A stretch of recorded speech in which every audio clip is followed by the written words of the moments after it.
बिस्मिल्लाहिर्रहमानिर्रहीम। मेरा नाम उमर है और मेरा ताल्लुक हुंजा के कस्बे अलतत से है, जो वादी हुंजा का सबसे कदीम इलाका तस्वुर किया जाता है। इसके इर्द गिर्द काले पहाड़ हैं, जिसके बीचों बीच ये वादी है। मैं यहाँ के एक मुकामी होटल में मुलाजिम हूँ, जो मुल्की और गैर मुल्की सयाहों के लिए बेहतरीन सहूलतों से आरास्ता किया गया है। सीजन में मेरा काम होटल पर शुरू हो जाता है। जब काम कम हो तो फिर मैं अक्सर गैर मुल्की सयाहों के साथ गाइड के तौर पर भी जाता हूँ। ये मेरी रोजी रोटी है और मैं इससे बहुत कम उम्र में ही मुंसलिक हो गया था, क्योंकि ये मेरा आबाई पेशा था। मैंने इसमें बहुत जल्दी कदम रखा, तो इसके सबसे बड़ी वजह मेरी कज़न नूर बानो थी, जिससे मैं टूट कर प्यार करता था। वो भी मेरी चाहत को समझती थी, लेकिन इकरार नहीं कर पाती थी, और मुझे उसके मुंह से इकरार सुनने की ज़रूरत ही न थी, क्योंकि मैं जानता था कि मुझे देखकर उसकी बलोरी आंखों में मोहब्बत कितनी तेज़ी से चमकती है। और हमारे यहाँ मोहब्बत का इकरार ज़बान से ज़्यादा आंखों से समझा जाता है। वो मेरे चचा की बेटी थी, मुझसे 1 साल छोटी थी। हमारे घर साथ साथ ही थे। चचा जब से मुलाजमत की तलाश में बाहर के मुल्क गए थे, उनके हालात काफ़ी अच्छे हो गए थे। उन्होंने अपना घर भी पक्का कर लिया था, और देखते ही देखते उनके घर में काफ़ी सहूलतें भी वक्त के साथ साथ पैदा हो गईं। उनका मयार ज़िंदगी हमसे काफ़ी मुख्तलिफ हो गया, जिसका असर उनके मिजाजों पर भी पड़ा, जबकि हम और हमारा घराना रिवायती ही रहे। इस कस्बे के ज़्यादातर घर बड़े बड़े पत्थरों की दीवारों से बनाए जाते थे, जबकि छतें लकड़ी से बनाई जाती थीं, जिन्हें सहारा लकड़ी के बड़े बड़े शहतीर और सुतून देते थे। और मुकामी खातीन जाड़े के मौसम आने से पहले मट्टी छान कर छतें लिपाया करती थी। इस तरह कमरे की अंदरूनी दीवारें, फर्श और सहन भी मट्टी से लिपाई किए जाते। खातीन बड़ी मेहनत, जां फिशानी और सफाई के साथ लिपाई करती थीं। कमरे के अंदरूनी दीवारों पर मट्टी के नक्शो निगार भी बनाए जाते थे। कमरों में दीवारों की सफेदी के लिए सफेद मट्टी घोलकर सफेदी की जाती और दीवारों पर सुर्ख बॉर्डर बनाने के लिए सुर्ख मट्टी घोली जाती। हमारे यहाँ मर्द मुलाजमत पेशा या फिर सियाहत से मुंसलिक नौकरी करते हैं, जबकि हमारी खातीन घर के करीब ही खेतों में काम करती हैं। आलू, गंदम, मकई और मौसमी सब्जियां काश्त करती हैं। हमारे यहाँ का माहौल तकरीबन देहाती है। हमारे कस्बे में गैस तो नहीं थी, इसलिए तनूर और मिट्टी के चूल्हे खातीन घर में ही खुद बना लिया करती थी, और लकड़ियाँ, घास भूस जाड़ा आने से पहले जमा करके रख लिया जाता था, क्योंकि यहाँ का जाड़ा बहुत सख्त होता था और बर्फबारी की वजह से घर से निकलना मुहाल हो जाता था। इसलिए मुकामी बाशिंदे जाड़ा आने से पहले पहले अपने लिए लकड़ियाँ, खुराक के लिए राशन और माल मवेशियों के लिए चारे का ज़ख़ीरा किया करते हैं, ताकि सर्द मौसम बगैर किसी दिक्कत के गुजारा जा सके। हमारे कस्बे में अगर किसी के घर मिट्टी के तेल का चूल्हा जलता था, तो हमारी चाची का घर था। उनका रहन सहन हमारे रिवायत परस्त कस्बे के मकामी बाशिंदों से काफ़ी मुख्तलिफ हो गया था। रुपए पैसे की रेल पेल थी, इसलिए उनके जिद्दत पाई जाती थी। चची की मेरी अम्मी के साथ कभी भी ना बनी। अम्मी बड़े होने की वजह से अक्सर उनका लिहाज कर जाती थी, लेकिन चची नया नया पैसा देखने के बाद किसी को भी खातिर में न लाती। हालांकि चचा के जाने के बाद मेरी अम्मी ने चची के घराने का बहुत ख्याल रखा। कई बार उन्हें अपने लिए जखीरा की गई गंदुम में से दाने निकाल कर दिए, ताकि उनका गुजर औकात हो सके। लेकिन जूं ही चची के पास पैसों की रेल पेल हुई, चची के मिजाज और आंखें दोनों ही बदल गए। उन्हें खुद पर मुश्किल वक्त में हमारे किए गए एहसान याद न रहे। बहुत छोटी छोटी बातों पर ऐसे तंज और ताने मार दिया करती कि हमारी तबीयत दंग रह जाती। तो ऐसे में बुजुर्गों का एक कौल मुझे हमेशा याद आता कि औकात से ज्यादा दौलत या इज्जत कभी किसी कमजर्फ को रास नहीं आती। हालांकि चची का मैका कोई इतना अमीर न था, बल्कि वो हमसे भी गरीब खानदान से ताल्लुक रखती थी, और उन्हें चचा के लिए पसंद भी अम्मी ने किया था कि चलो गरीब घराने की लड़की है, इसे हमारे साथ एडजस्ट करने में आसानी रहेगी। वरना चचा तो अपने किसी कॉलेज में साथ पढ़ने वाली किसी लड़की को अपना दिल दे चुके थे और उसी से ही शादी करना चाहते थे, लेकिन वो लड़की बहुत ही अमीर खानदान से ताल्लुक रखती थी। इस रिश्ते पर दादा दादी से लेकर घर के किसी फर्द को कोई खुशी न थी। चचा को बहुत समझाया गया, लेकिन वो तो जैसे कोई बात ना सुनने और ना ही समझने को तैयार थे। तो बिलाखिर चचा की पसंद पर सबको राजी होना पड़ा। लेकिन बात वहां जाकर बिगड़ी जब लड़की के घर से उसकी माँ, बहनें और भाई हमारे घर बार देखने के लिए आए। तो ये देखकर दंग रह गए कि ये तो बहुत ही गरीब से लोग हैं और यहाँ इनकी बेटी कैसे गुजारा करेगी। लिहाजा लड़की वालों ने वहीं बैठे बैठे इनकार कर दिया। तो चचा का दिल टूट गया। वो इस रिश्ते को बचाने के लिए अपने वालिदैन से अपने हिस्से की जमीन का तकाजा भी करने लगे ताकि वो उस लड़की के लिए शहर में घर बना सकें। लेकिन दादा अबू राजी ना हुए कि हमारे यहाँ कभी भी जमीन के बंटवारे नहीं हुए और ना ही होंगे। जब हम इस लड़की की खातिर अपनी जमीनें बेचेंगे तो कल वो हमें भी बेच खाएगी। लिहाजा हमें ऐसी बहू नहीं चाहिए जो घर बार देखकर रिश्ते नाते जोड़ना चाहती हो। चचा काफी अरसे तक डिप्रेशन से ना निकले, लेकिन फिर अम्मी ने उनकी शादी के लिए तगोदो शुरू की ताकि वो दोबारा से अपनी नॉर्मल जिंदगी में वापस आए। एक जानने वाली ने चची के हवाले से बताया कि ये 5 बहनें हैं और सभी बहुत प्यारी हैं। तो अम्मी वहां पर रिश्ता देखने के लिए दादी के साथ गईं। उन्हें चची बहुत पसंद आ गई। चची का घराना थोड़ा सा गरीब था, लेकिन अम्मी को चची का इखलाक और सलीका बहुत पसंद आया। अम्मी ने इस रिश्ते में बहुत ज्यादा जोर देना शुरू कर दिया। दादी भी रजामंद थी। चुनाचे जल्द ही चचा के यहाँ शादी कर दी गई।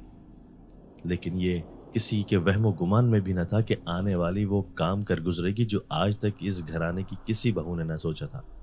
हालांकि दादा अबू ने चचा की पहली पसंद को इसलिए कबूल ना किया था कि उसकी वजह चचा अलग होना चाहते थे और ये घर छोड़ना चाहते थे। लेकिन जब यही काम चची ने शादी हो जाने के दूसरे माह बाद ही कर डाला तो दादा अब्बू उस दिन बहुत रोए, क्योंकि वो अपने किसी भी बेटे को खुद से जुदा करने का तसव्वुर भी नहीं कर सकते थे। लेकिन जब उन्होंने देखा कि जोर आजमाइश से रिश्ते नहीं बचाए जा सकते और ना ही साथ रखे जा सकते हैं, तो उन्होंने चचा को अलग रहने की इजाज़त दे दी। क्योंकि अगर वो इजाज़त ना देते तो चची रूठ कर मैके जाने की धमकी पहले ही दे चुकी थी और दादा अब्बू ये नहीं चाहते थे कि किसी सूरत भी उनके बेटे का घर खराब हो। लिहाजा उन्होंने सभी बेटों से थोड़ी थोड़ी रकम लेकर चचा को 2 कमरों का घर तामीर करके दे दिया। लेकिन उसके बाद दादा अब्बू बहुत बीमार रहने लगे, क्योंकि उन्हें अपने ही बेटे पर बेइंतहा अफसोस था कि वो अपनी बीवी की बातों में आ गया है और उसने अपनी बीवी को कहीं पर भी रोकने की कोशिश नहीं की। इसी बात पर अम्मी भी बहुत परेशान थीं। उन्होंने अलग से चचा से बात भी की कि वो अपनी बीवी को समझाए कि अलग होने में किसी का भी फायदा नहीं बल्कि उल्टा नुकसान है। उस वक्त तक चचा जॉब भी नहीं करते थे, बल्कि छोटी मोटी मजदूरी करके गुजर औकात कर रहे थे। तो उसके पेश नज़र अम्मी ने उन्हें समझाना चाहा कि मिलजुल कर रहने में बरकत होती है। यूं वो अलग होकर रहना शुरू करेंगे तो घर कैसे चलाएंगे। लेकिन चचा नहीं बोले, जिस पर अम्मी बहुत परेशान भी हुई। चचा के ना बोलने की बुनियादी वजह यह थी कि चचा को अपनी लव मैरिज ना होने का शदीद अफसोस था, जिसका बदला उन्होंने इस तरीके से अपने घर वालों से लिया कि जब उनकी बीवी ने अलग घर की बात की तो उन्होंने उसे ना रोका, बल्कि उसकी हर बात की हाँ में हाँ मिलाते रहे। उन्हें इस बात का भी दुख था कि अगर मेरे वालिदैन यही ज़मीन मुझे पहले ही अलग करके दे देते तो मैं शहर में जाकर 2 कमरों का घर बना लेता और यूं मेरी मोहब्बत मुझसे जुदा ना होती। उसी बात को बुनियाद बनाकर वो चची के मुतालबे पर खामोश रहे, जिस पर दादा दादी और अम्मी इंतहाई परेशानी के आलम से गुजरे। लेकिन फिर उन दोनों के घर को बचाने की खातिर उन्होंने ये कड़वा घूंट भरा और उन्हें अलग कर दिया। चचा शादी से लेकर अलग होने तक अजीब व गरीब मिजाज के मालिक हो गए थे। वो घर के सभी लोगों के साथ उखड़े उखड़े तरीके से मिलते और ख़ास करके अम्मी से बहुत शिकवे पैदा हो गए कि उनकी पसंद की शादी ना होने में सबसे बड़ा हाथ अम्मी का है। हालांकि ऐसी कोई बात न थी। चचा की बदगुमानियों ने उन्हें ना सिर्फ इस घर से बल्कि इस घर में रहने वाले हर फर्द से बहुत फासले पर ला खड़ा कर दिया था। चचा अलग तो हो गए थे, लेकिन उनके घर के हालात बद से बदतरीन होते जा रहे थे। अचानक उनकी नौकरी ख़त्म हो गई और जो थोड़ी बहुत तनख्वाह से घर का खर्च चलता था वो भी रुक गया। ऐसे में अम्मी ने चचा का बहुत साथ दिया और चुपके चुपके चचा के घर गंदम के दाने या आटा दे आती। इसी तरह खेत में जो भी सब्जी उगती उसमें से भी हिस्सा निकालकर खामोशी से चची को दे देती, तो उनका गुजर बसर होने लगा।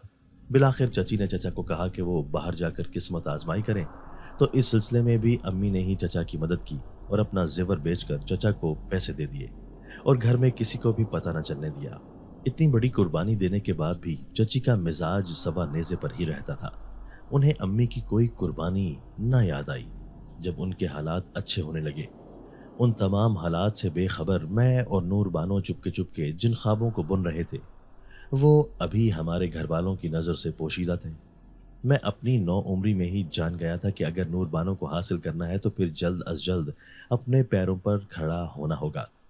ہماری وادی میں لڑکیاں جوان ہو جائیں تو ان کے ہاتھ جلد پیلے کر دیے جاتے ہیں، اور نور بانو ابھی کم عمر ہی تھی کہ اس کے رشتے آنے لگ گئے تھے، کیونکہ نوجوانی میں قدم رکھتے ہی نور بانو پر حسن بھی ٹوٹ کر آیا تھا کہ دیکھنے والے اس پر سے نظریں ہٹانا بھول جاتے تھے۔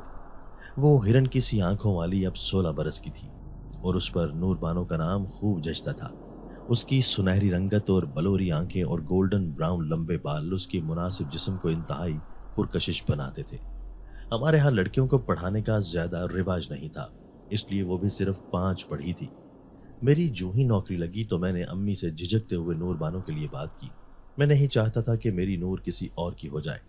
امی نے میری بات غور سے سنی، لیکن ان کی آنکھوں میں بے پناہ خدشات جاگ اٹھے، کیونکہ وہ چچی کی ہسٹری جانتی تھی کہ جیسے وہ خود الگ ہوئی ہیں تو وہ اپنی بیٹی کے لیے بھی الگ ہی گھر چاہیں گی، اور پھر میں تو تھا ہی اکلوتا، اور امی تو مجھے خود سے جدا کرنے کا تصور بھی نہیں کر سکتی تھی، اس لیے وہ میری بات پر پریشان ہو گئیں۔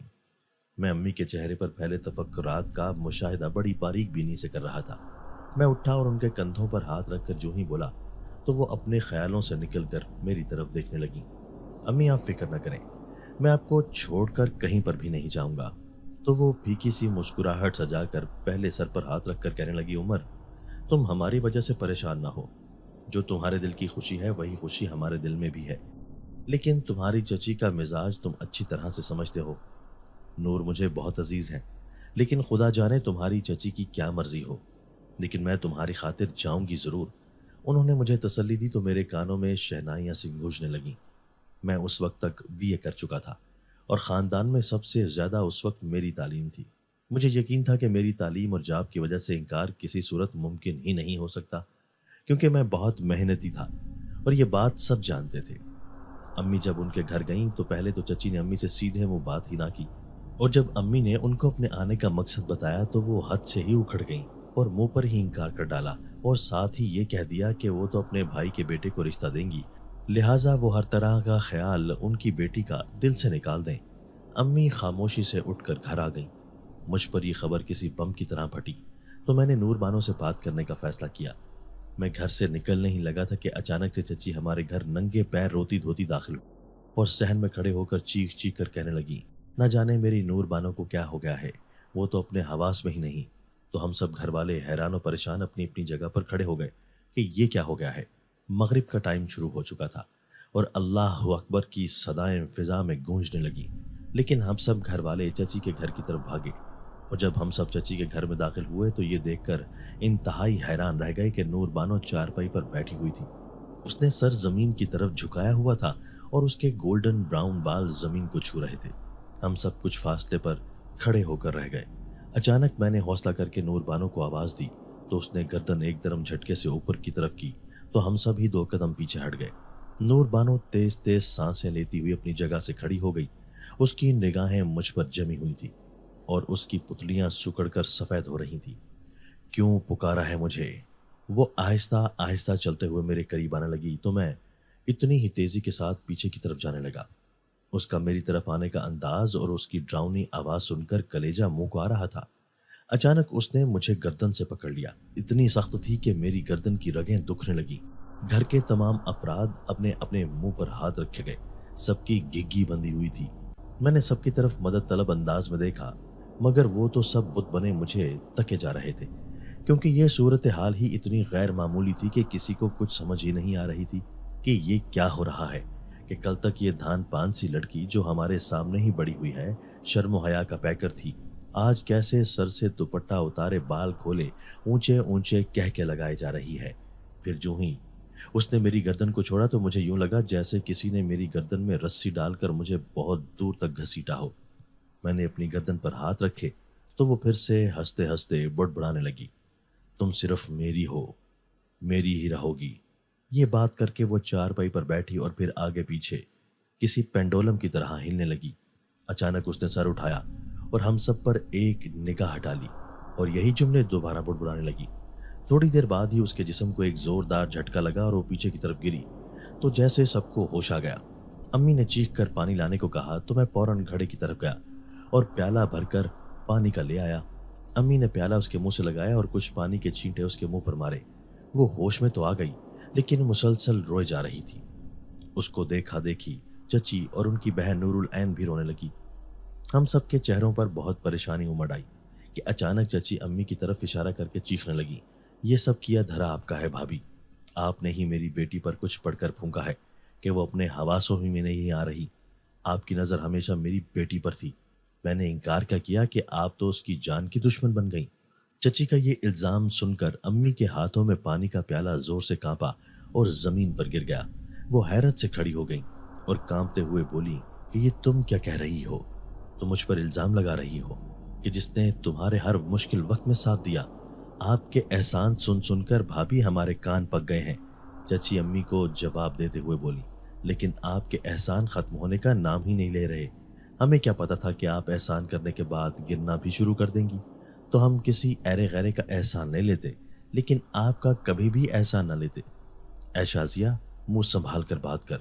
तू ये बात किससे कर रही है जिसने हर मुश्किल वक्त में तेरा और तेरे खाविंद का साथ दिया? इसमें एहसान जताने वाली बात नहीं है। तुमने तो खड़े खड़े उनकी तमाम नेकी पर पानी ही फेर दिया। शर्म आनी चाहिए तुम्हें। दादी गुस्से से बोली, मुझे क्यों शर्म आनी चाहिए? शर्म तो आप सबको आनी चाहिए। आप लोग हमें खाता पीता देख सकते हैं, ना ही सुख से रहने देते हैं। समझ नहीं आ रही कि मेरी बेटी को बैठे बिठाए आखिर ऐसा क्या हो गया है। कल ही आई थी और आज मेरी बेटी को दीवानगी के दौरे पड़ने लगे हैं। ये किया धरा इनका नहीं तो किसका है? खुदा जाने अपने साथ क्या जंतर मंतर लेकर आई थी कि मेरी बेटी पर इतने बड़े असरात पड़ गए। चची बात करके रोने लगी। दादी ने फिर उन्हें डांटने के लिए मुंह खोला ही था कि अम्मी ने उन्हें खामोश रहने का इशारा किया। फिर वो दादी को लेकर चची के घर से चली गई तो हम सब भी उनके घर से यक्के बाद दीगरे आहिस्ता आहिस्ता जाने लगे। परेशानी की वजह से मुझे सारी रात नींद न आई। दुख इस बात का था कि चची ने बिला वजह अम्मी पर सबके सामने इल्ज़ाम लगा दिया, और परेशानी इस बात की थी कि बैठे बिठाए नूर बानो को ये क्या हो गया कि अचानक ही मुझे एक ख्याल बिजली की तरह मेरे दिमाग में आया कि कहीं नूर बानो ये सब ड्रामा तो नहीं कर रही। लेकिन इतना खतरनाक ड्रामा एक गांव की सीधी सादी नूर बानो कैसे कर सकती है? मेरा दिल ये मानने को तैयार ना था, लेकिन फिर मुझे ये गुमान गुजरा कि शायद वो मेरे और अपने रिश्ते के लिए ये सब कर रही है, तो मुझे उस पर बेपनाह प्यार आया। मैं हर सूरत में नूर बानो से मिलना चाहता था और जानना चाहता था कि आगे मजीद क्या हो सकता है। उसकी छोटी बहन नूरुल ऐन हम दोनों की मोहब्बत से अच्छी तरह वाकिफ थी। मैं बराह रास्त उनके घर नहीं जा सकता था और ना ही नूर बानो से बात कर सकता था, क्योंकि चची मुझे कभी भी नूर बानो से बात करने नहीं देती। इसलिए मैंने उसकी छोटी बहन नूरुल ऐन से बात करने का फैसला किया। वो दोनों बहनें दिन को पानी भरने के लिए कुएं पर आती थीं। आज शायद नूर बानो तो पानी भरने ना आए, लेकिन नूरुल ऐन तो पानी के लिए ज़रूर आएगी। ये मैंने उसी कुएं के पास जाने का फैसला किया। अभी मुझे खड़े चंद सेकंड ही हुए थे कि मुझे नूरुल ऐन घड़ा उठाए हुए कुएं के पास आती हुई नजर आई। हमारे गांव का ये कुआं इंतहाई कदीम था और इसका पानी बहुत मीठा था, इसलिए लोग दूर दूर से यहाँ पानी भरने के लिए आते थे और ये कुआं हमारे घर से ज़्यादा दूर भी नहीं था। इसलिए चची कभी खुद या कभी फिर ये दोनों बहनें यहाँ से पानी भर कर ले जाती। मैंने जो ही नूरुल ऐन को पहाड़ी से उतरते देखा तो उसके नज़दीक ही चला गया। नूरुल ऐन ने जब मुझे करीब आते देखा तो वो वहीं खड़ी हो गई। मैंने उसके पास पहुंचकर सबसे पहले नूर बानो का पूछा तो उसने अफसुर्दगी के साथ सर हिलाया कि वो ठीक है, लेकिन उस दौरे के बाद उसे बुखार हो जाता है और उसका सारा जिस्म टूटने लगता है। अम्मी ने उसको पैनाडोल दी है और अब वो सो रही है। नूरुल ऐन की बातें सुनकर मुझे हैरत का शदीद झटका लगा और मेरे जहन में शकूक व शुबहात खिलबिलाने लगे। तो मेरे जहन में एक सवाल आया। मैंने फ़ौरन उससे पूछा कि तुम्हारी बातें सुनने के बाद तो ऐसा लग रहा है जैसे नूर बानो के साथ ये कोई पहली दफ़ा नहीं हुआ, कि इससे पहले भी इस पर ऐसे दौरे पड़े हों। क्या ये दुरुस्त है या सिर्फ मेरा खदशा है? नूरुल ऐन मेरी बातें सुनकर दाएं बाएं देखने लगी, जैसे कुछ छुपाने की कोशिश कर रही हो। देखो नूरुल ऐन, मैंने उसे तजब्जुब में देखकर उससे दोबारा पूछा, तुम जानती हो ना कि मैं नूर बानो से कितनी मोहब्बत करता हूँ, और कल अम्मी रिश्ता लेकर भी तुम्हारे घर आई, लेकिन चची ने इनकार कर दिया। तुम ये बात बहुत अच्छे से जानती हो कि नूर बानो मुझसे कितनी मोहब्बत करती है। वो मर तो सकती है लेकिन किसी और से शादी नहीं कर सकती। तुम अपनी बहन की खातिर मुझे सारी बात सच सच नहीं बताओगी कि आखिर ये सारा मामला क्या है? चची ने तो अम्मी पर सारा इल्ज़ाम लगा दिया कि ये सब किया धरा मेरी माँ का है, जबकि वो तो खुद नूर बानो को अपनी बहू बनाने के लिए तैयार है। मुझे तो नूर बानो के लिए उनसे जिद भी नहीं करनी पड़ी, लेकिन इतना बड़ा इल्ज़ाम मेरी माँ पर लगा दिया गया। मैंने अफसुर्दगी से उसकी तरफ देखा तो वो रूहान सी होकर बोली, लाला, नूर बानो के साथ ये मामला कोई पहली दफ़ा नहीं हुआ, बल्कि कई बार हो चुका है। वो बहुत तकलीफ़ में है लाला, लेकिन अम्मी ने सख्ती से मना कर रखा है कि इस बारे में किसी को कानो कान खबर ना हो, वरना मैं दादी और ताई से ज़रूर ये बात करती। लेकिन अम्मी ने मेरा घर से निकलना भी बंद कर रखा है। कल अम्मी जान बूझकर आप लोगों के घर आई ताकि आप लोगों पर इल्ज़ाम तराशी करके जो थोड़ी बहुत उस रिश्ते में गुंजाइश निकलती है उसे भी ख़त्म कर दें, क्योंकि अम्मी नहीं चाहती कि आपकी शादी नूर बानो से हो। तो दरअसल ये ड्रामा नूर बानो का नहीं बल्कि अम्मी का है कि उन्होंने नूर बानो की तकलीफ़ को आड़ बनाकर अपना एक ड्रामा रचाया है। अभी तो नूर बानो को इन बातों का इल्म नहीं है। अगर उसे इन बातों का इल्म हुआ तो शायद वो बहुत हंगामा बर्पा करे। नूरुलैन की बातें सुनकर जहां मुझे काफ़ी तसल्ली हुई कि अम्मी पर जो इल्ज़ाम चची ने लगाने की कोशिश की है उसकी कोई हकीकत नहीं है, बल्कि ये चची ने नूर बानो की बीमारी की आड़ में एक ड्रामा रचाने की कोशिश की जिसमें वो खुद ही नाकाम हो गई। लेकिन दूसरी तरफ जो तशवीशनाक सूरत हाल दरपेश थी उसमें मुझे नूर बानो की तरफ से फिक्रमंदी थी कि उसके साथ ये बैठे बिठाए क्या मसला बन गया है कि जिसमें वो दीवानगी की हद तक चली जाती है और दूसरों को पहचानने से भी इनकार कर देती है। जाने क्यों ऐसा लगता है कि जैसे उस पर किसी का कोई साया पड़ गया हो। मैं अभी ये सोच ही रहा था कि नूरुल ऐन ने मुझे कहा कि जिस पीर बाबे के पास हम नूर बानो को लेकर गए हैं वो कहते हैं कि इस पर किसी बहुत जिद्दी जिन का साया पड़ गया है और वो इसे छोड़ने के लिए तैयार नहीं। नूरुल ऐन की बात सुनकर मैं बहुत परेशान हो गया कि ये क्या नई अफ्ताद आन पड़ी है। अगले दिन मैं दादी के साथ नूर बानो को देखने के लिए चची के घर गया तो चची ने मुझे और दादी को देखकर बहुत बुरा सा मुंह बनाया। हम दोनों सहन में आए तो नूर बानो बरामदे में चारपाई पर लेटी हुई थी। वो पहले से बहुत ज़्यादा कमज़ोर लग रही थी। दादी ने उसको अपने सीने से लगाया तो वो बिलक बिलक कर रोने लगी। उसकी ये हालत देखी नहीं जा रही थी तो मैंने कहा, नूर बानो को किसी डॉक्टर के पास लेकर चलते हैं। अब बुरे बुरे तावीज़ करने वाले हमें डॉक्टरों की राह दिखाएंगे। चची नखुवत से बोली तो मुझे गुस्सा आ गया। मैं कुछ बोल नहीं वाला था कि दादी ने अपना हाथ मेरे हाथ पर रखकर दबाया, जो इस बात का इशारा था कि मैं खामोश रहूं। अचानक दादी ने चची से पूछा, शाजिया, मुझे सच बताओ, क्या नूर बानो के साथ ये पहली बार हुआ या इससे पहले भी ये हुआ है? तो चची एकदम से नज़र चुराते हुए बोली कि नहीं नहीं, मेरी बच्ची के साथ ऐसा पहले कभी नहीं हुआ। ये कल भाभी आई थी तो उनके जाने के फौरन बाद ही मेरी बच्ची को कुछ हो गया। तो दादी एक लंबा हंकारा भरकर चुप हो गई। मैं और नूरुल ऐन एक दूसरे को देखने लगे तो नूरुल ऐन ने अपनी नज़रें झुका ली। उसके चेहरे का रंग फक हो गया। मैं जानता था अगर मैंने यहाँ सच बोल दिया तो चची नूरुल ऐन का जीना हराम कर देंगी, इसलिए मैं खामोश हो गया। और फिर मैंने दादी से कहा कि अब चलें, हम घर चलते हैं। और नूर बानो को एक भरपूर नज़र से देखा और उठकर खड़ा हुआ तो नूर बानो भी बेचैन होकर खड़ी हो गई, जैसे वो कुछ कहना चाहती हो। चची की निगाहें बड़ी तेज थीं। वो एकदम भांप गई कि नूर बानो कुछ बोलने वाली है तो उन्होंने अचानक नूर बानो को डांट कर कमरे में जाने को बोला तो वो हसरत की तस्वीर बने मुझे बार बार देखते हुए अंदर कमरे में चली गई। मैं दादी को घर छोड़कर जो ही बाहर निकला ही था कि मुझे नूरुल ऐन तेजी से चलते हुए अपनी तरफ आते दिखाई दी तो मैं वहां पर चौंक कर खड़ा हो गया। लाला, चनार के दरख्त के नीचे नूर बानो आपका इंतजार कर रही है, आप किसी तरह उससे आज मिल लें। तो मैं फौरन ही तेज तेज कदम उठाता हुआ जाने लगा। मैं जब चनार के दरख्त के नीचे पहुंचा तो नूर बानो एक बड़ी सी चादर में चेहरा ढांपे खड़ी थी। मैं जो ही उसके करीब गया उसने अपने चेहरे से चादर गिरा दी और उसका चांद सा मुखड़ा मेरी निगाहों के सामने आ गया। उसकी हिरनी जैसी आंखों में मुझे देखते ही आंसू आ गए तो मैं भी बेचैन हो गया। रो क्यों रही हो नूर बानो, क्या हो गया? उमर, अम्मी मेरी शादी कर रही हैं मामू के बेटे के साथ। उनकी बात तय हो चुकी है। अगले जुमा को वो लोग मंगनी के लिए आ रहे हैं। तुम अगर कुछ कर सकते हो तो कर लो, तुम्हारे पास सिर्फ जुमे तक का टाइम है। नूर बानो की ये बात सुनकर मेरे पैरों तले से जमीन निकल गई। ये तुम क्या कह रही हो नूर बानो? ऐसा कैसे कर सकती हैं वो? मेरी बात सुनकर नूर बानो रोने लगी।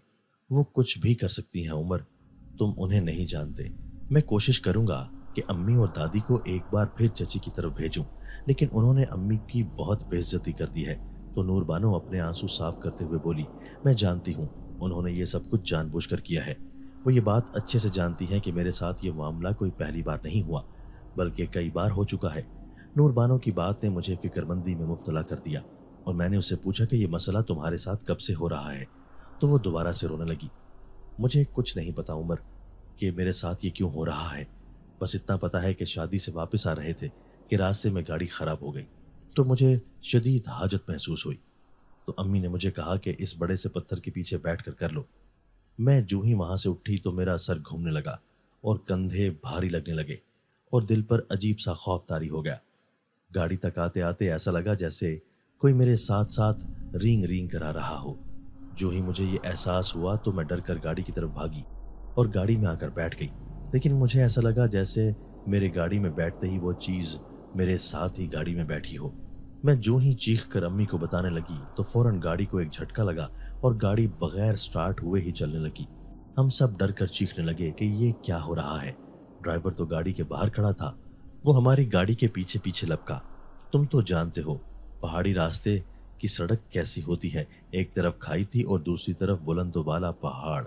ہماری موت اس دن پکی تھی، ایسا لگ رہا تھا جیسے ابھی ہم کھائی میں جا کر گر جائیں گے، لیکن گاڑی خود بخود زوردار جھٹکے کے ساتھ خود ہی رک گئی۔ ڈرائیور ہانپتے کانپتے گاڑی تک پہنچا اور فرنٹ سیٹ کا دروازہ کھول کر اندر بیٹھا۔ اس کی سانسیں پھولی ہوئی تھیں۔ وہ بڑا پریشان ہو کر بولا کہ یہ گاڑی جس کے دونوں ٹائر پنکچر ہیں یہ کیسے اتنی تیزی کے ساتھ چل کر آگے تک آئی ہے، حالانکہ ہم نے اس کے فرنٹ ٹائروں کے آگے پتھر بھی رکھے ہوئے تھے۔ پھر وہ خود ہی استغفار پڑھنے لگا کہ یہ سڑک بھی بہت بھاری ہے، یہاں کئی حادثے ہوئے ہیں۔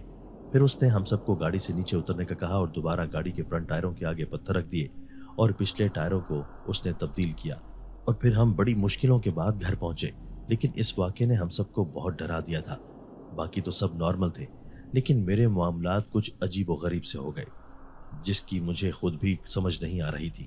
میں نے ایک دن دوبارہ امی سے بات کی تو وہ میرے لیے تعویذ لے کر آئیں، لیکن گھر آتے آتے وہ تعویذ خود بخود ان کے ہاتھوں سے نہ جانے کہاں گر گئے، اور جب وہ پلٹ کر دوبارہ پیر بابا کے پاس گئیں تو انہیں پتہ چلا کہ پیر بابا کے دماغ پر چوٹ لگ گئی ہے جس کی وجہ سے وہ کسی سے نہیں مل سکتے۔ تو امی واپس آ گئیں۔ وقت جیسے جیسے گزرتا جاتا تھا میرا دل شام ہوتے ہی گھبرانے لگتا اور دل پر عجیب تنگی سی آنے لگتی۔ پھر ہمارے گھر میں عجیب و غریب بدبو آنا شروع ہو گئی۔ یہ بدبو اتنی زیادہ ہوتی تھی کہ کئی بار میں اور امی نور العین ہم سب مل کر گھر کا کونا کونا صرف فینائل سے دھوتی، گھر میں جگہ جگہ خوشبودار اگربتیاں بھی جلاتی، لیکن وہ بدبو کسی طور کم نہ ہوتی۔ اس بدبو کی وجہ سے میری طبیعت اکثر خراب رہنے لگی۔ پھر آہستہ آہستہ وہ میرے خوابوں میں بھی آنے لگا اور مجھے اپنے ساتھ لے جانے کی باتیں وہ اکثر کرتا ہے۔ مجھے بہت ڈر لگتا ہے عمر، کہیں وہ مجھے اپنے ساتھ ہی نہ لے جائے۔ میں بھونچکا سا ہو کر نور بانو کی باتیں سنتا رہا۔ اس کی کسی بھی بات کا میرے پاس کوئی بھی جواب نہ تھا، کیونکہ ہمارے خاندان میں اس طرح کا معاملہ کسی بھی لڑکی کے ساتھ نہیں ہوا تھا۔ تم پریشان نہیں ہو نور بانو، سب ٹھیک ہو جائے گا۔ میں کسی اچھے عامل کا پتہ کرتا ہوں، تم بھی نماز کی پابندی کرو اور ذکر و اذکار کرتی رہو، جو جانتی ہو وہ پڑھو، باقی اللہ خیر کرے گا۔ میں امی اور دادی کو منا کر پھر سے تمہارے گھر بھیجنے کی کوشش کروں گا۔ تم بھی اپنی امی کو تھوڑا بہت سمجھاؤ کہ وہ مان جائیں۔ تو نور بانو نے سر ہلایا اور مجھے کہا کہ وہ کوشش کرے گی کہ امی کو منا لے۔ ہم دونوں ہی امید کے ساتھ وہاں سے رخصت ہو گئے، لیکن میری بدقسمتی تھی کہ چچی اس رشتے پر کسی طور راضی نہ ہوئی۔ امی اور دادی میری وجہ سے کئی بار چچی کے گھر گئے، لیکن چچی کی نا ہاں میں نہیں بدلی۔ پھر اچانک ہمیں پتہ چلا کہ چچی یہاں سے جا رہی ہیں اور اپنے بھائی کے اوپر والے پورشن میں رہائش رکھیں گی۔ دادی اور امی نے انہیں روکنے کی بہت کوشش کی، لیکن وہ نہ رکیں اور اپنا سامان اور بچیوں کو لے کر وہ میکے چلی گئیں۔ نور بانو اس دن ٹوٹ ٹوٹ کر روتی رہی۔ گاڑی میں بیٹھ کر بھی وہ بار بار مجھے مڑ کر دیکھتی تھی۔ اس کی ہرنی جیسی آنکھیں رو رو کر سرخ ہو چکی تھیں، لیکن چچی کو اپنی بیٹی کے ارمانوں پر کوئی ترس نہ آیا۔ نور بانو کے جانے کے کچھ عرصے کے بعد ہمیں پتہ چلا کہ چچی نے نور بانو کی شادی اپنے بھائی کے بیٹے کے ساتھ کر دی ہے۔ تو اس رات میں بہت رویا۔ ایک دل چاہتا تھا کہ خودکشی کر لوں، لیکن پھر میری آنکھوں کے سامنے امی کا افسردہ چہرہ آ جاتا تو میں اپنے ارادے سے باز رہتا۔ امی نے میری شادی کے لیے بہت کوشش کی، لیکن میں نے انہیں صاف صاف کہہ دیا کہ یہی کافی ہے کہ میں یہاں آپ کی وجہ سے رہ رہا ہوں، کہیں گم ہونے کی کوشش نہیں کی، اس لیے مجھے شادی کے نام پر تنگ نہ کریں۔ امی میرا درد سمجھتی تھی، کیوں انہوں نے مجھے میرے حال پر چھوڑ دیا۔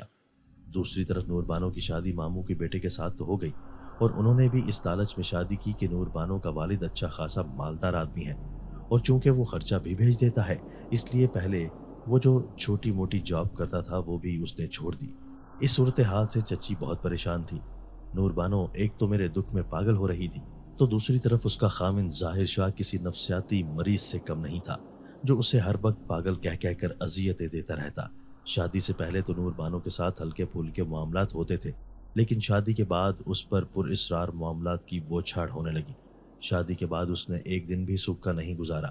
اس کا خاوند ظاہر شاہ جب حق کے زوجیت کے لیے اس کے قریب آنے لگتا تو وہ بری طرح سے یا تو چیخنے لگتی یا بے ہوش ہو جاتی اور وہ اسی حالت میں بغیر لحاظ کیے کسی جانور کی طرح اپنی پیاس بجھاتا۔ کبھی کبھی اسے یوں لگتا کہ اس کے خاوند کے روپ میں وہ جن اسے اپنی ہوس کا نشانہ بناتا رہتا ہے۔ جب سے اسے یہ احساس ہوا اسے اپنی شادی شدہ زندگی سے نفرت ہونے لگی۔ وہ جب کبھی ظاہر شاہ کے قریب آنے پر اپنی نفرت کا اظہار کرتی تو وہ اتنی ہی شدت کے ساتھ اسے اپنی باہوں میں لے کر شدید جنسی تشدد کا نشانہ بناتا تو اسے لگتا کہ جیسے اس کا خاوند حق کے زوجت نہیں بلکہ اس کا ریپ ہو رہا ہو۔ وہ اس دوران آدھ ہوئی ہو جاتی لیکن وہ باز نہ آتا۔ کبھی کبھی وہ شراب کے نشے میں دھت کمرے میں آتا اور سگریٹ سے اس کے بدن کو داغتا رہتا اور جب وہ چیختی تو وہ اس کے بال زور سے پکڑ کر کھینچتا اور پھر اس کے منہ پر تھپڑوں کی بارش کر دیتا۔ وہ روز روز کی ان درندگیوں سے اتنی تنگ آ چکی تھی کہ اب اس کے آنسو بھی خشک ہو چکے تھے۔ چچی اس کی حالت دیکھ کر رونے لگتی۔ دی کو لگ بھگ سال گزر چکا تھا۔ وہ ماں بھی نہیں بن سکی تو اس کا خاوند اور ساس اسے جہاں پاگل کہہ کر تھک گئے تھے اب اسے بانجھ بھی کہنے لگے۔ وہ ان کی باتیں سن کر اور پر اسرار معاملات سہ کر اللہ سے رو رو کر فریاد کرتی۔ ایک دن وہ نماز پڑھ کر اٹھی ہی تھی کہ ظاہر شاہ ایک لڑکی کے ساتھ گھر آیا اور صحن میں با آواز بلند ہو کر کہا کہ میں اس سے نکاح کر چکا ہوں۔ ظاہر شاہ کی اس بات پر نور بانو نہ تو غمگین تھی اور نہ ہی اس نے کسی قسم کے رد عمل کا اظہار کیا۔ ظاہر شاہ جس لڑکی سے نکاح کر چکا تھا وہ دراصل اس کی گرل فرینڈ تھی جس سے وہ شادی کرنا چاہتا تھا لیکن پیسوں کے لالچ میں اس نے نور بانو سے شادی کر لی۔ چچی نے جب یہ صورتحال دیکھی تو وہ اپنے بھائی بھاوج اور داماد سے بہت لڑی لیکن آخر کتنا لڑا جا سکتا تھا۔ اس کے سر پر کوئی مرد بھی نہ تھا نہ ہی کوئی بولنے والا تھا۔ چچا نے باہر ہی شادی کر لی تھی اور بس ہر ماہ تھوڑا سا خرچہ بھیج دیتے۔ چچی نے جو گھر بیچا تھا وہ ساری رقم بھی ان کے داماد نے ہتھیا لی تھی یہاں تک کہ ان کے زیورات تک بیچ کر کھا چکا تھا۔ اب چونکہ چچی کنگال تھیں لہٰذا بھائی بھاوج اور داماد نے آنکھیں پھیر لیں اور کھڑے کھڑے نور بانو کو طلاق دے دی۔ چچی کے لیے اب اپنے ہی بھائی کے گھر میں رہنا محال ہو گیا بلکہ ان کی بھاوج نے انہیں گھر خالی کرنے کو کہا اور جب چچی نہ مانی تو ان کا سامان اٹھا کر باہر پھینک دیا۔ بے سر و سامانی کے عالم میں چچی لوٹ کر ہمارے دروازے پر آ گئی تو امی نے بغیر شکوہ کیے ان پر اپنے دل کے دروازے کھول دیے۔ وہ جس کمرے سے نکل کر گئی تھی وہی کمرہ پورے اعزاز کے ساتھ انہیں رہنے کے لیے دے دیا گیا۔ میری امی کا یہ بہت بڑا ظرف تھا کہ ماضی میں ہونے والی کوئی بھی بات انہوں نے چچی کے سامنے نہ دہرائی۔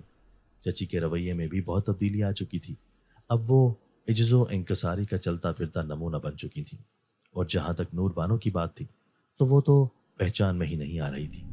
یہ وہ نور بانو نہیں تھی جسے میں نے کبھی چاہا تھا بلکہ یہ تو اب ہڈیوں کا چلتا پھرتا ڈھانچہ تھی جو اب اکثر بہکی بہکی باتیں کرتی یا پھر آدھی آدھی رات کو چیختی رہتی اور جب اس پر دورے پڑتے تو وہ نہ جانے رو کر کسے کہتی کہ مجھے چھوڑ دو۔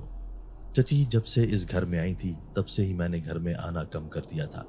میں نور بانو کا سامنا نہیں کرنا چاہتا تھا کیونکہ مجھے کبھی کبھی لگتا کہ جیسے میں اس مظلوم سی لڑکی کے لیے کچھ نہیں کر پایا اور اس پر جو ظلم بھی ہوا ہے اس سے بچانے کے لیے میں نے کچھ بھی نہیں کیا۔ یہ گلٹ میرے اندر ایک ناسور کی طرح پلنے لگا۔ دوسری طرف نور بانو کے حالات دن بدن بد سے بدتر ہوتے جا رہے تھے اور یہ حالات صرف نور بانو کے ساتھ نہیں تھے بلکہ گھر میں بھی کچھ عجیب و غریب واقعات رونما ہونے لگے۔ ایک تو سب سے بڑا مسئلہ بو کا تھا۔ جب سے چچی لوگ آئے تھے تب سے ہی گھر میں ایک عجیب سی بو بھی آنے لگی تھی۔ تب گھر میں کوئی نہ کوئی چیز گرنے کی آواز آتی، جب بھی جا کر دیکھا جاتا تو کچھ بھی نہ ہوتا۔ کئی بار کچن میں ایسے آواز آئی جیسے سارے برتن زمین پر زوردار چھناکے سے ٹوٹ گئے ہوں۔ ہم جیسے ہی بھاگ کر کچن میں جاتے تو برتن اپنی جگہ پر ہی ہوتے۔ ہم سب حیران پریشان ہو کر ارد گرد دیکھنے لگتے کہ پھر یہ آواز کیسی تھی۔ صحن میں ہر وقت ایک کالا سایہ پھرتا ہوا گھر کے ہر فرد نے دیکھ لیا اور اب ہم سب اپنی اپنی جگہ پر خوف زدہ ہونے کے ساتھ ساتھ پریشان بھی تھے۔ وہیں پر نور بانو کی طبیعت بھی زیادہ خراب رہنے لگی کیونکہ ہمارے گھر میں نماز روزے کی بہت زیادہ پابندی ہوتی تھی۔ یہی وجہ تھی کہ وہ ہوائی مخلوق تنگ ہو کر نور بانو کو زیادہ تکلیف دینے لگی۔ ایک دن میں نور بانو کے لیے شہر کے بہت بڑے عامل سے تعویذ لے کر آیا ہی تھا کہ وہ مخلوق نور بانو پر ظاہر ہو گئی۔ اس کا جسم کسی ریچھ کی طرح تھا اور جسم پر لمبے لمبے بال تھے۔ اس کے دانت نوکیلے اور ہونٹوں سے باہر تھے۔ اس کے پیر مڑے ہوئے تھے اور پھر آہستہ آہستہ اس کا قد بڑا ہونا شروع ہو گیا اور وہ اتنی زور سے چلایا کہ نور بانو تو وہیں پر بے ہوش ہو گئی اور میرے ہاتھ سے تعویذ نکل کر زمین پر گر گئے۔ اس نے اپنی سرخ سرخ آنکھوں سے میری طرف دیکھا اور کہا کہ تم جو یہ تعویذ لے کر آئے ہو، آئندہ اگر یہ لائے تو میں تمہاری جان لے لوں گا۔ نور بانو میری ہے اور میں اسے یہاں سے لے جاؤں گا۔ اس کی آواز اس قدر خوفناک تھی کہ میں زمین پر گر گیا اور رینگتے رینگتے دیوار کا سہارا لیا۔ مجھے ایسا لگتا تھا جیسے میری جان نکل رہی ہو۔ اچانک میری نظر نور بانو پر پڑی تو اس کا رنگ ہلدی کی طرح ہو چکا تھا۔ اپنی محبت کا یہ رنگ دیکھ کر نہ جانے مجھے کہاں سے ہمت آ گئی اور میں نے اس سے پوچھا کہ تم کون ہو اور اس کے پیچھے کیوں پڑے ہو؟ تو وہ زور زور سے ہنستے ہوئے بولا کہ ایک جن زادے سے پوچھتے ہو کہ وہ کون ہے؟ یہ مجھے پہلے ہی نظر میں بھاگ گئی تھی جب شادی کی رات یہ اس سڑک پر رکی تھی۔ پھر وہ اپنی سرخ سرخ آنکھوں سے نور بانو کی طرف دیکھنے لگا۔ بس چند دن اور اس کے بعد میں اسے اپنے ساتھ لے جاؤں گا، اس لیے بہتر ہے کہ ان جنتر منتر سے دور رہو ورنہ تم بہت بڑا نقصان اٹھاؤ گے۔ وہ مجھے دھمکی دے کر خاموش ہوا اور پھر کالا دھواں بن کر ہوا میں غائب ہو گیا۔ جو کچھ میں نے اپنی آنکھوں سے دیکھا تھا اس کے بعد میرے جسم میں اتنی طاقت نہیں تھی کہ میں اٹھ کر کھڑا ہوتا، حالانکہ میں مرد تھا اور مضبوط تھا۔ اچانک مجھے نور بانو پر بہت ترس آیا کہ اس نے عورت ہو کر کس قدر تکلیف برداشت کی۔ نور بانو کو اس جن کے شکنجے سے نکالنے میں رزق تو تھا، لیکن میں یہ رزق لینے کو تیار تھا، خواہ میری اس میں جان ہی کیوں نہ چلی جاتی۔ ہمارے پاس مہلت کم تھی کیونکہ دن بدن نور بانو کی حالت بگڑ رہی تھی۔ میں اسی پریشانی میں ایک دن اپنے ہوٹل میں بیٹھا ہوا تھا۔ یہاں سیزن میں غیر ملکی سیاحوں کا بہت رش لگتا ہے کہ اچانک میری نظر جونز پر پڑی، جو پیرانارمل انویسٹیگیٹر تھے، یعنی جن بھوتوں کو قابو کرنے کے ماہر کے طور پر جانے جاتے تھے۔ ان کا تعارف میں نے ایک انگلش اخبار میں پڑھا تھا۔ میں ان کے قریب گیا تو وہ چونکے لیکن بولے نہیں۔ یہ بات میں نے بھی محسوس کی۔ پھر انہوں نے مجھے گائیڈ کے طور پر ہائر کرنا چاہا اور اگلے دن ہنزا ویلی میں گھومنے کا ارادہ ظاہر کیا۔ تو میرے چہرے پر پھیلی پریشانی وہ بھانپ گئے اور مجھ سے پوچھا کہ کیا مسئلہ ہے۔ تو میں نے اپنا معاملہ انہیں بتا دیا۔ وہ فوراً میرے ساتھ ہمارے گھر آئے تو اچانک نور بانو چیخنے لگی۔ پھر اس کے ہاتھ میں جو چیز آئی وہ ہماری طرف پھینکتی جاتی اور پھر شدید طیش میں وہ اپنے کمرے میں چلی گئی اور دروازہ بند کر لیا۔ سر جونز مجھے لے کر انتہائی پرسکون انداز میں کمرے کی طرف آئے تو حیرت سے میری آنکھیں پھٹی کی پھٹی رہ گئیں جب اچانک اس کمرے کا دروازہ خود بخود کھل گیا اور سر جونز مجھے لے کر بہت آرام سے کمرے کے اندر آئے اور پھر انہوں نے دروازے کی طرف اشارہ کیا تو دروازہ خود بخود ہی بند ہو گیا۔ وہ زیر لب کچھ پڑھ بھی رہے تھے۔ میں دل ہی دل میں قائل ہو گیا کہ دنیا ان کی قابلیت کے ڈنکے ویسے ہی نہیں بجا رہی۔ نور بانو ایک کرسی پر بیٹھ چکی تھی اور انہیں گھورنے لگی۔ اس کے بال کھل کر اس کے منہ پر پڑے ہوئے تھے اور وہ انتہائی خوفناک انداز میں ہلتی جا رہی تھی۔ جو ہی سر جونز نے جیب سے ایک شیشی نکالی تو نور بانو سہم کر ان کی طرف دیکھنے لگی۔ یہ مجھ پر مت پھینکنا، وہ مردانہ آواز میں بولی، تو پھر تم اس لڑکی کو چھوڑ دو۔ سر جونز نے سکون سے کہا، نہیں چھوڑ سکتا، یہ میرا عشق ہے۔ اور پھر وہ نور بانو کو اذیت دینے لگا کہ وہ مرنے کے قریب ہو گئی۔ اس کے حلق سے عجیب و غریب آوازیں نکلنے لگیں کہ اچانک سر جونز نے آنکھیں بند کر کے سورہ بقرہ کی آخری آیات اور سورہ جن کی تلاوت شروع کر دی۔ میں اچانک حیرت سے ان کی طرف مڑا کہ یہ غیر مسلم ہو کر ہمارے قرآن پاک سے مدد لے رہے ہیں، تو مجھے عجیب سی روحانی خوشی محسوس ہوئی۔ اچانک انہوں نے پانی زور سے نور بانو کی طرف اچھالا اور میں نے اپنی آنکھوں سے ایک دھواں نکلتے ہوئے دیکھا جو سر جونز کے سامنے رکھے ہوئے شیشے کے جار میں آ گیا اور انہوں نے پھرتی سے اس پر ڈھکن رکھ دیا۔ نور بانو ایک دم سے ہوش میں آ گئی اور فوراً ہی بولی، کیا ہوا؟ ہم یہاں کمرے میں کیوں ہیں؟ وہ اچانک کھڑی ہوئی تو میں خوشی سے سر جونز سے لپٹ گیا اور رونے لگا۔ بہادر لڑکے، اب یہ ٹھیک ہے، وہ خوشی سے بولے۔ سر جونز مال ہیں، میں اب سر جونز نہیں بلکہ عبداللہ ہوں۔ اسلام قبول کر چکا ہوں کیونکہ قرآن پاک پر ریسرچ کے بعد میں نے یہ جانا کہ یہ واقعی سچی الہامی کتاب ہے، تو میں فوراً ایمان لے آیا۔ ان کی بات سن کر میں فرط جذبات میں ایک بار پھر ان کے گلے لگا کہ اچانک سامنے کھڑی نور بانو سے میری نظریں ٹکرائیں تو ایک خوشی کی لہر میرے تن بدن میں پھیل گئی کیونکہ اب اپنی نور بانو تک جانے کی ساری رکاوٹیں دم توڑ چکی تھیں۔ दोस्तों अगर आपको आज की हमारी ये वीडियो पसंद आई है तो इसे लाइक कीजिए और इसे अपने प्यारों के साथ शेयर ज़रूर कीजिएगा।